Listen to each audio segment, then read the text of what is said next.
Hi guys, welcome back to another video. I have a Skoda Superb here today. I've been trying to do one of these videos for a while. We have an EGR valve is after failing inside it. It is bolted down in at the back of the engine block. I've seen lads going at these and taking 4 to 5 hours. So what I'm going to do is try and give you my pointers on them. These things, around about 2 hours you'll run them out. Okay, this is all I'm doing is just kind of walk through on how to get this thing changed. It's as fast as possible, okay? I don't even know, it's around 3 o'clock now. Fingers crossed I won't have anyone shouting at me too much if I get someone calling me into an office or something like that. I might have to go away from it, but I'm hoping that 2 hours we'll have this thing knocked out, right? Tips and hints on getting an EGR valve changed fast. Let's go. Okay, first thing I'm going to point out is up here, little bracket around the DPF itself. Loosen that, don't take it off, just loosen it. That bolt mightn't be as easy to get out of this. I know this EGR valve was changed before, so there's going to be one or two little bits on this that are going to be maybe a slight little bit easier, but that's easy for us to get at because we probably have changed this there 4 or 5 years ago. The next thing is sitting down in here underneath the DPF pipe. I don't know if you can see it. It's hard maybe to see it. There's a bolt sitting right in there. We're going to pop them bolts out from up top before I get underneath. Okay? After I have this loosened, lads, I just stick a pry bar in around that, as I said, without taking it off, and I break the grip on it, okay? So once that bracket, the grip is broken, I'm happy. Now we're going underneath now, lads. I'm just after pulling off the under tray. You don't need to see that. Next thing I'm going to do is just up here, the sump, drive, there's the DPF. I'm going to put off the 2 bolts that are holding the DPF onto the back of the block. I just started loosening off one of them and then I said I better show them to you. Actually, yeah, there she goes. Very hard anyway for it to focus. A couple of bolts holding the EGR valve on up there, and I might just put them out. One thing I am going to point out is I do not take off any of these oil feed or oil return to or from the EGR valve. It lives up in here. That's it, sitting across behind the particle filter. But I don't take off the oil feed or return. I just don't like disturbing them, and you don't need to, okay? All right, I'm going to pull out a couple of bolts and let's see. Once I pull out these 2 bolts here out of the DPF, I'm going to try and swing the DPF back out of my way. I may unbolt these 2 bolts, or not how I may, I will unbolt these 2 bolts here and get the exhaust back out. Okay, guys, I'm after pulling out the bolts out of it, and I don't know if you can see it at this point. What I've done is I've got a pry bar up. As I said, I pull out 2 bolts out of the bracket exhaust. I went up with a pry bar. This is the fastest, easiest way I've seen to do it anyway. And I'm levering the particle filter back.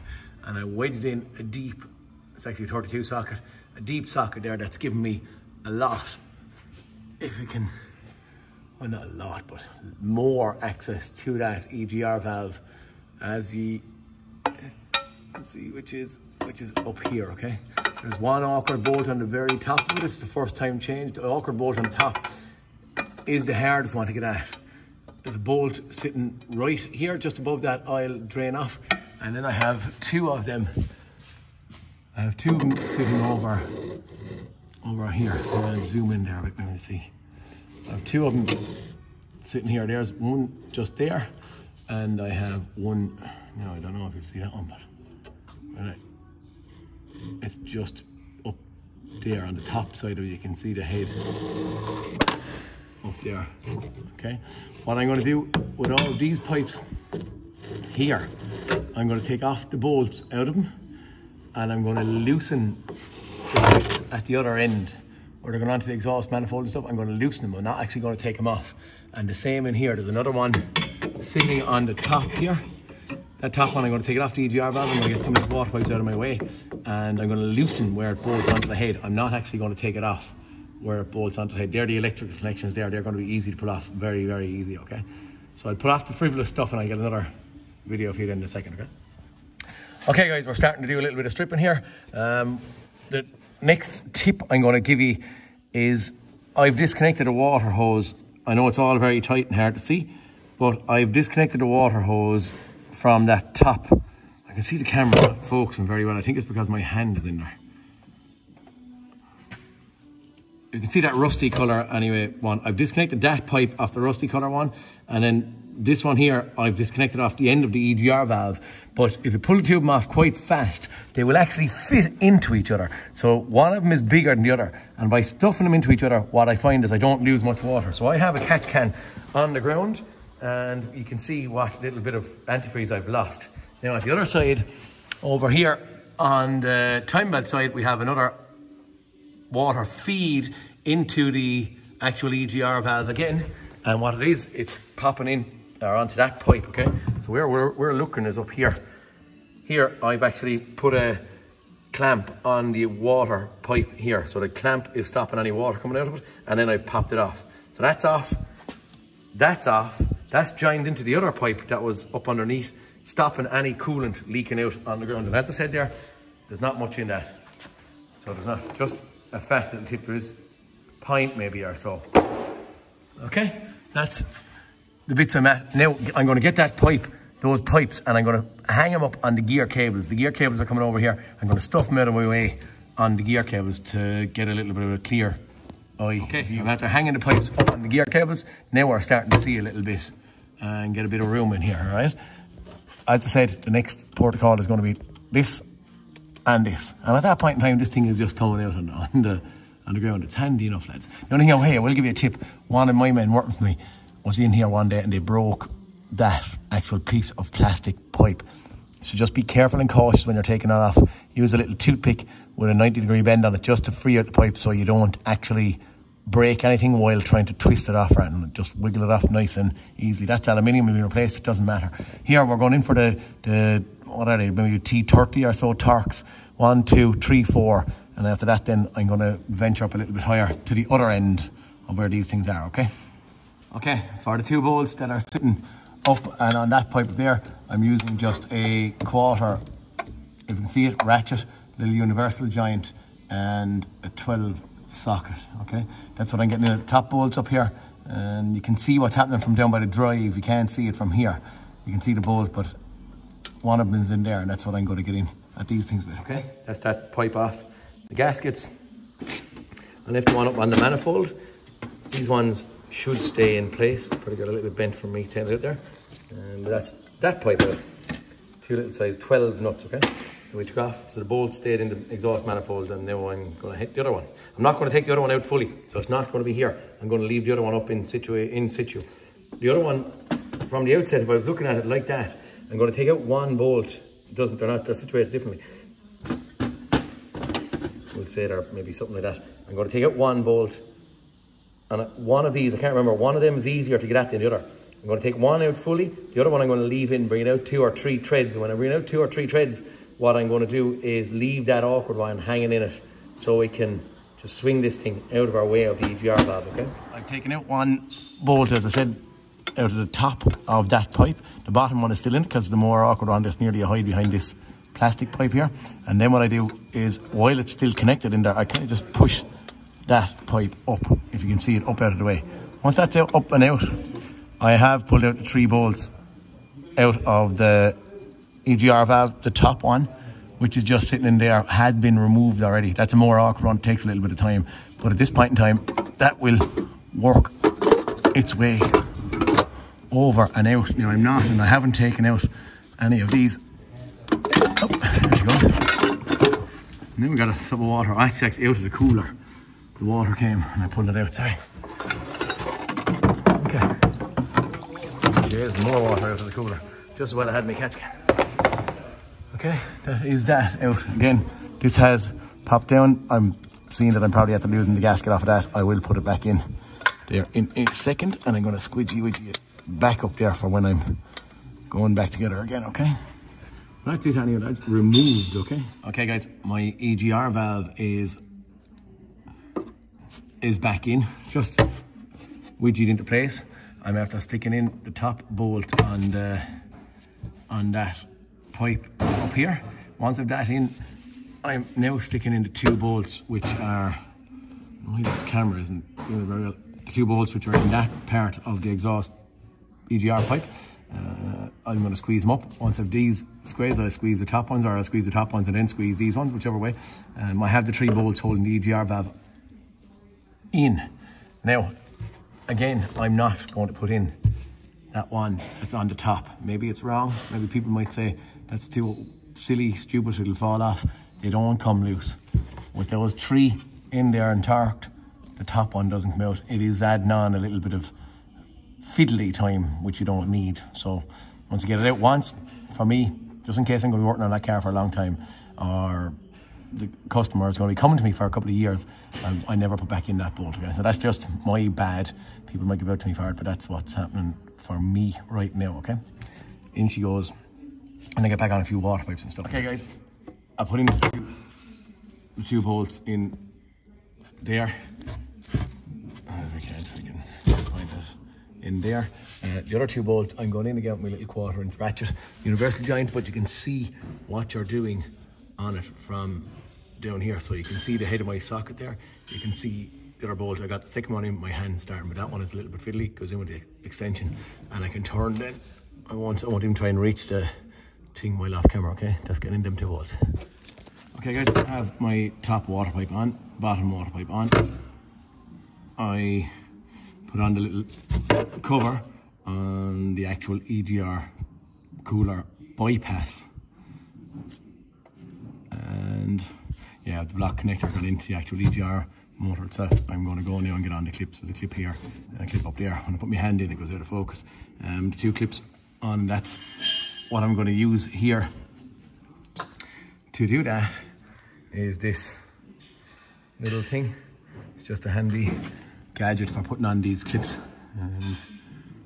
Simple and straightforward. Okay, I have all the bits and pieces back together, and I'm going to take my socket out. But just to show you how tight the socket gets in there, I'm actually tapping it now. It's left-handed. Sorry with holding the camera, but just to show you in a minute. That, whoop, see it pop out. Oh, I see the thing is falling away from it. Sorry. So you saw the amount of pressure was in there, just to get as much clearance from the particle filter as possible. Okay, and then you can see, look how easy this thing slides in and out, because the clamp is still on it above. It's very handy to get in it. Are you able to see? I don't know, you can see nothing there, can you? Right, there we go. Up, and the 2 bolts back on. Reverse psychology at this point in time. I'm going to tighten up these 2 bolts in there. Can't see the camera focusing very well. I'm going to tighten up them 2 bolts anyway, and then I'm going to squeeze up the bracket or the clamp on top and put in the bolt upstairs, okay? Engine cover can go at that stage. Just to show, if you're wondering why we're changing the EGR valve, we just have a P0101 mass airflow circuit, and then we have a P0403 exhaust gas recirculation, all right? That's what we had. And I'm going to do an EGR valve reset now. Okay guys, as you saw the fault codes there, but there's one of my other men was working on that. What I'm doing is I'm my scan too, so I didn't have, he had cleared faults and stuff before we got in there. The reason for diagnosing, I suppose, is pretty simple and pretty generic. Dare I say, EGR valves and these fail like devils, and what we're basically doing, I was driving behind him, we were picking up a car doing a couple of miles and to see what way it reacted, and what we got was I had smoke coming out the back, and this car was kind of starting to break down on the side of the road from him. He came down a hill, so on the de-acceleration, EGR valve would open, and then he went to take off again and it wouldn't go. So the EGR valve was out there sticking open. Now I might take it apart on the bench and have a look, but right now anyway, we have no faults. He just told me he had cleared them with the top down. What I'm going to do is I'm going to go into special functions here, and I'm going to reset our learned EGR valves, okay? Reset the learned values. Okay, well, we're going to, whatever way I was talking there, I haven't a clue. This following step is to be performed with this function basic setting EGR press continue. The car is running, so I'm start the engine and allow it to idle. So we are now.